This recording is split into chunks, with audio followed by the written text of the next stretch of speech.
Assalamualaikum warahmatullahi wabarakatuh. Perkenalkan, nama saya Mayang, kelas manajemen 3A dengan NPM 2023 Dengan adanya video ini untuk memenuhi tugas mata kuliah AIK oleh dosen pengampu Bapak Furqon. Adapun presentasi saya yang akan saya bawakan tentang manusia dan kehidupan. Di bagian pertama ada perjalanan hidup manusia, dimulai dari alam ruh ketika Allah menciptakan ruh manusia dan mengambil janji untuk mengesahkannya, terdapat pada surah Al-A'raf ayat 172. Kemudian ruh dimasukkan ke dalam tubuh janin di rahim ibu. Setelah lahir, manusia hidup di dunia untuk menjalani ujian dan ibadah terdapat pada surah Al-Mulk ayat 2. Setelah meninggal, manusia masuk ke dalam alam barzakh atau kubur sebagai tempat penantian hingga hari kiamat. Terdapat pada surah Al-Mu'minun ayat 100. Pada hari kiamat, semua manusia dibangkitkan untuk dihisab, dihitung amalnya. Setelah itu, manusia akan masuk surga bagi yang beriman atau neraka bagi yang durhaka. Sebagian kehidupan akhir yang kekal terdapat pada surah Az-Zalzalah ayat 7-8.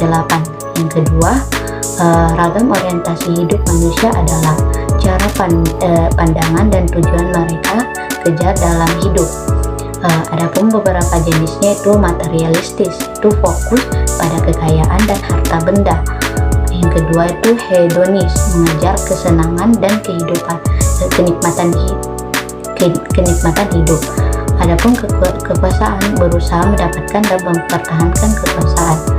Adapun altruistik itu mengutamakan membantu dan peduli pada orang lain.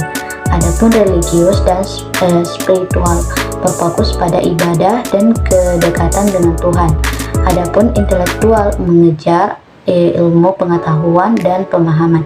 Setiap orang bisa memiliki kombinasi dari orientasi ini, tergantung pada apa yang mereka anggap penting. Adapun tujuan dan fungsi penciptaan manusia, itu tujuan penciptaan manusia diciptakan untuk beribadah kepada Allah Subhanahu wa Ta'ala. Pada Quran surah Az-Zariyat ayat 56. Adapun fungsi manusia sebagai khalifah di bumi untuk menjaga dan memakmurkan bumi sesuai syariat Allah. Di dalam surah Al-Baqarah ayat 30, manusia diciptakan untuk memelihara, mengelola dan menjalankan hukum-hukum Tuhan di bumi dengan tanggung jawab yang moral. Adapun di bagian hidup sukses dalam pandangan Al-Quran, yaitu pertama takwa, menjalani kehidupan sesuai dengan petunjuk Allah dalam surah Al-Imran ayat 102.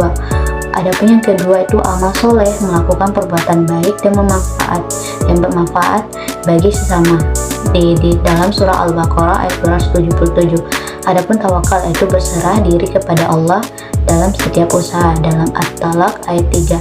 Adapun istiqomah, konsisten dalam kebaikan dan ibadah, di dalam surah Fussilat ayat 30. Sekian dari presentasi saya. Kehidupan manusia dimulai dari alam ruh hingga akhirat dengan ragam orientasi hidup yang memengaruhi tujuan dan tindakan manusia. Sukses sejati dalam pandangan Al-Quran adalah hidup sesuai dengan petunjuk Allah, mencapai kehidupan dunia dan akhirat. Wassalamualaikum warahmatullahi wabarakatuh.